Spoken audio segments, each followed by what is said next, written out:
All right, there was an analogy I really needed to make in the last video, and I kept getting ADOS. That's attention deficit, oh, squirrel, or attention deficit, oh, shiny, for those of you that don't know. It's not the greatest joke, but it's an alright one. Anyway, the analogy of the bus. Let's say you've got two football teams that are going to go play against each other.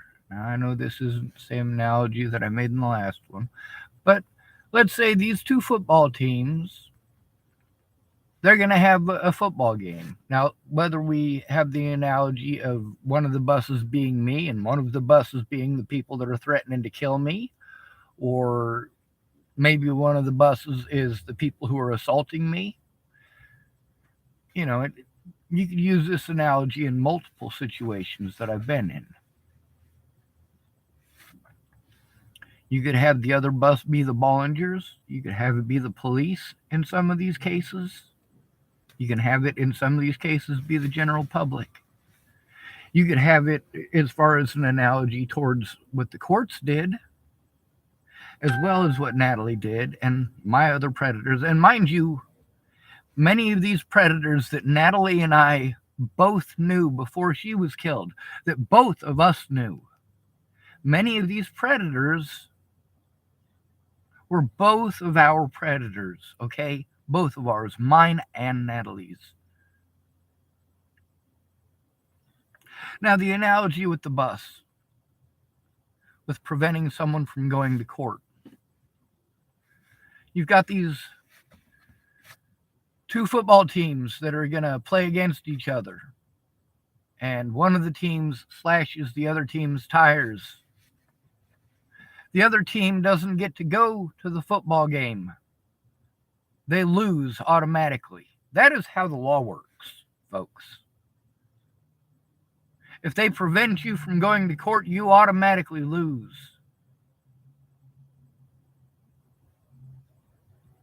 And they can prevent you from contacting the courts. It doesn't matter that it's illegal for them to do so. Who's going to stop them? Who is going to stop them from having you incarcerated and then serving you papers while you're incarcerated and preventing you from going to court? And they have court without you. You slashed the tires on the other bus. You knew it was a better team, so you had to cheat.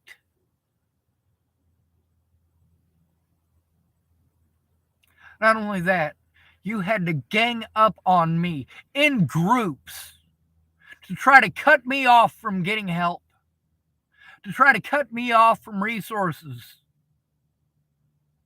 to separate me from the resources that I had repeatedly, to repeatedly force me to waste all of my resources jumping through hoops so that I would not be punished or abused further, and I was still abused further.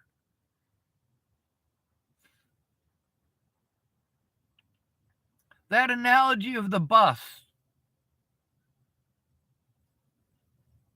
when they prevent you from speaking by calling you mentally ill, they prevent you from showing evidence by saying it's unrelated without even listening or looking.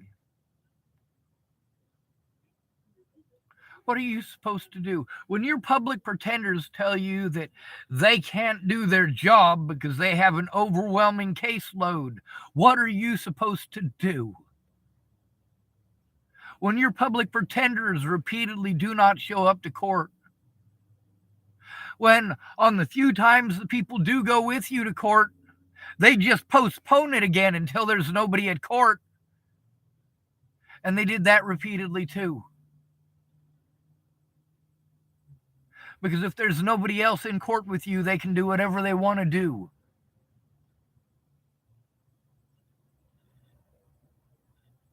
If one of these officers gets in trouble for the really nasty shit that they did, and mind you, I am disabled, which means that the crimes they committed against me are on the same level as raping another human being or molesting a child.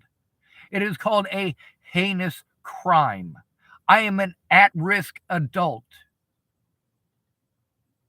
who has been physically, mentally, and financially abused, and has been physically, mentally, and financially tortured. These things are highly illegal. And I have all this evidence that nobody wants to see, or they pretend that they can't see. And there's people that I've sent it to verify it exists. They're like, yes, it exists. Can you see it? Yes, I can see it. You know, Mandy Singer, she got to see it in person. That's the difference right there. She got to see it in person. These cops haven't tried to see it in person. The little bit that I was able to sort of force the cops to take a look at, only because there were other people there.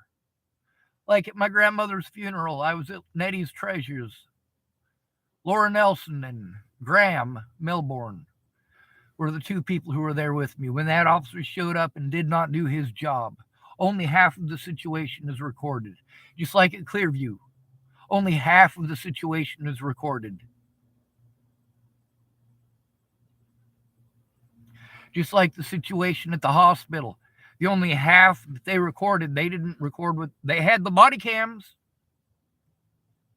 But no, I couldn't get the body cams in court. Only the hospital cams that don't have any volume on them. So you can't hear what's being said. So these asswipes get to tell whatever fake ass story they want to tell. They get to sell whatever narrative.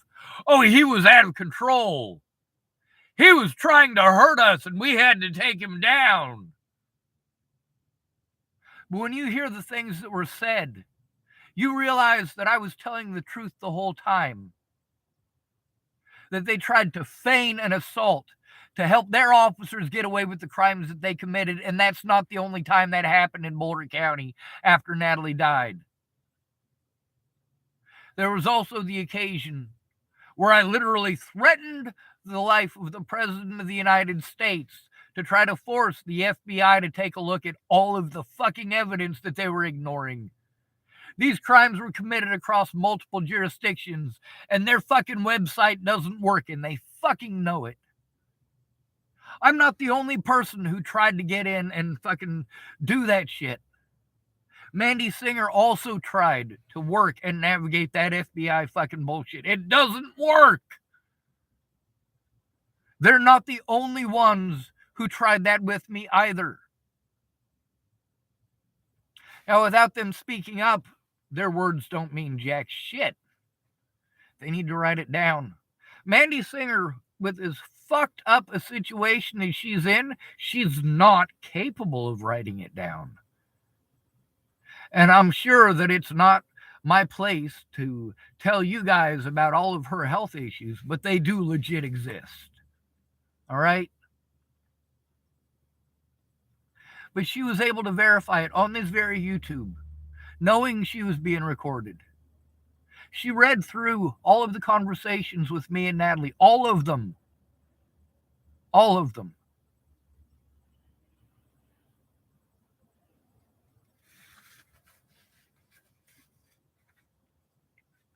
A lot of that evidence I can't show. I have to go through and edit it so that you can't see certain parts that might be against the rules of putting it on YouTube or putting it on Facebook. There's a lot of stuff. When you get the notification, the daily notification on Facebook that tells you that you have memories to look back on from today. There's a few of them where I had posted up stuff from people that I'm no longer friends with. So it just basically it says that it's been removed. So, the user must have removed it or whatever the notification is. And the other one is ones where I had posted up and made a caption with a picture that was a screenshot of people who were threatening to kill me. Threatening to kill me on Facebook, and also sending messages to my phone threatening to kill me. And when I posted them up on my Facebook to show that these things were happening, almost immediately those pictures were taken down. And I was put on a 30-day ban. Because I said this evidence, and it showed the name of the predators who were doing this, and yes, they were friends of the Bollingers. And because they threatened to kill me, the picture says that they are going to kill me, and as a result, it's removed from Facebook. But the caption and the words are still there with it. They didn't remove the whole post, they just removed the picture itself. Well, there weren't very many words with most of them. And of course, with there not being a whole lot of words, there might have just been a smiley face or just, some words to help me to remember it at the time, because I didn't realize that there was going to be years of this until now.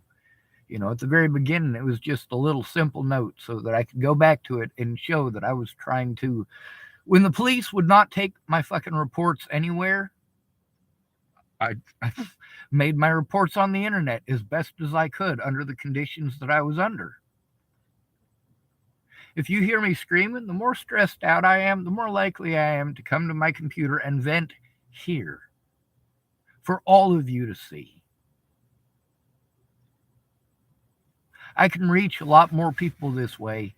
And if you guys go back through my videos, I don't have to repeat myself to every newcomer who comes on here and says, hey man, well, why don't you tell me what's going on and try to do it in 30 minutes? We're talking about hundreds of assaults now, dude.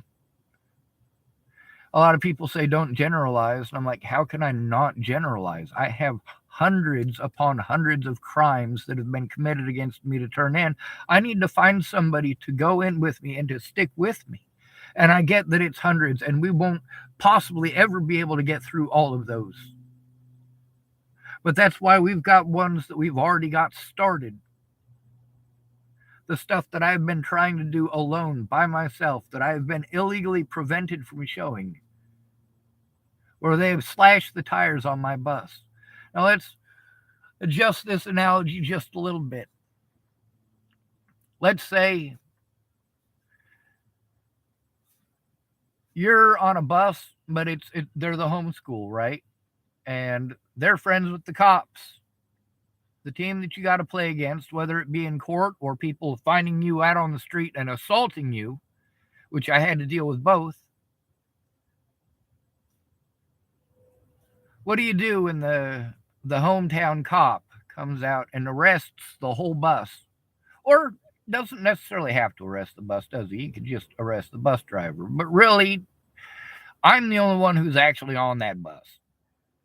Most of my friends, most of the people who were trying to support me were threatened, harassed, or intimidated in some way by law enforcement or by our mutual friends, or by people that they're friends with who don't like me because of the slander over Natalie.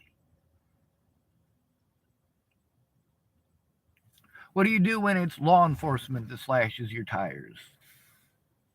So that you don't get to even show up to the game. So that you automatically forfeit. The other team automatically wins. Over and over and over again, they've done this. Call me mentally ill to deny me the right to show evidence. To pretend when they threw stuff away that I just imagined it. That I didn't really write those reports. They wouldn't allow me to make the photocopies that I needed so that I could actually show in many of these situations that I had done so.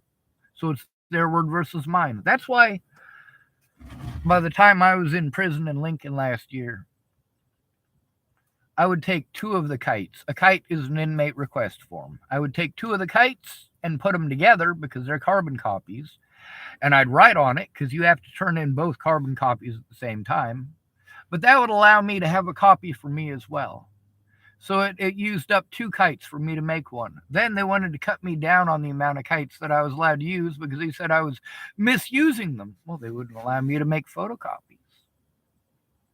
They wouldn't allow me enough envelopes to do any of my legal shit with court. And this stuff was all preventing me from having my legal rights observed in my court dates in chapel. Because my rights as a human being were being violated in prison. The only time that it is legal for people to do what they did to me is when somebody is convicted of a felony and is serving their sentence on that felony. I wasn't convicted of jack shit. Matter of fact, I wasn't even charged with a felony. I was what's called a county safekeep. And a county safekeep has even less rights because they're not entitled to the inmates' rights of the prison. The county that you come from gets to decide everything, whether or not you're even allowed to see a doctor, whether you're allowed to go to the hospital in an emergency, whether or not you get proper medical care or any medical care at all. Now, mind you, I've got medical because of my disabilities, but because I was locked up, they took that medical away and denied me the right to see the specialists that I needed to see.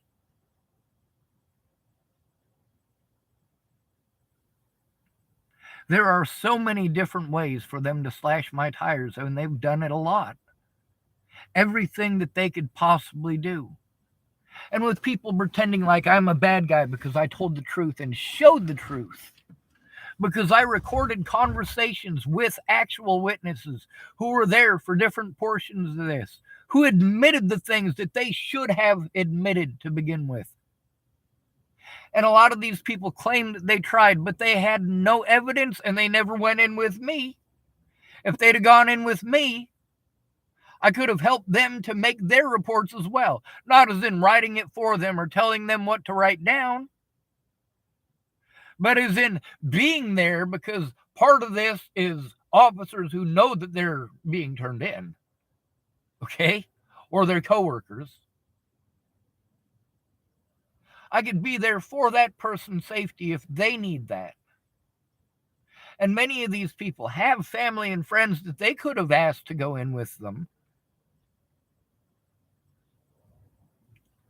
The problem is having to go in by yourself. And in each and every one of these situations where they finally were able to get it to where I was by myself, that's when they went, all right, now we can do whatever we want. It doesn't matter if it's against the law. That went for the judges, the public pretenders, the police.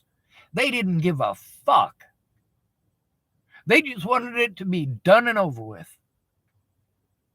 But not done and over with in the same way that I needed it to be done and over with, which is for me not to be victimized for trying to turn in my predators, for me to not be forced to break the law, because that's the only way to get the cops to take it seriously. When you are called mentally ill, that is literally the only way for you to even have a hope or a prayer in the world. Unless you have someone who's actually there in your corner. Mandy Singer, when Natalie Bollinger was first killed, if Mandy Singer had been sober and present and there at the time, and she had taken a look at the stuff that was going on then, shit, she could have helped me out of that immediately. We could have immediately done something. Anyone at that point in time who had been willing to actually sit down with me in person, take a look at the evidence, and then go in and help me to turn it in, or to help me to show it to the media when it was important, when the media could have made a big difference. Instead, I was sent off without the resources to actually show any of you. I needed help with my computer skills. I have made a lot of progress since then, but there's a lot of statute of limitations that are over. And there's a lot of evidence that law enforcement has been allowed to destroy. A lot of the evidence that I had where I was trying to turn in Scott DaCosta, him and his deputies went through and destroyed.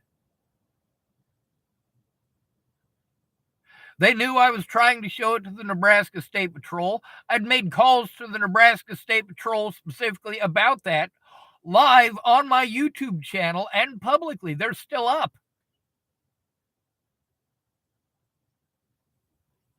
So Scott DaCosta and Leslie Snell and all of them, what did they do? They made sure that they cut me off from doing so, and in the process gained access to my computers and my other evidence. There is a lot missing. But thank goodness for me, when they tried to slash my tires by taking out the stuff that names them in specific, those were all doubles.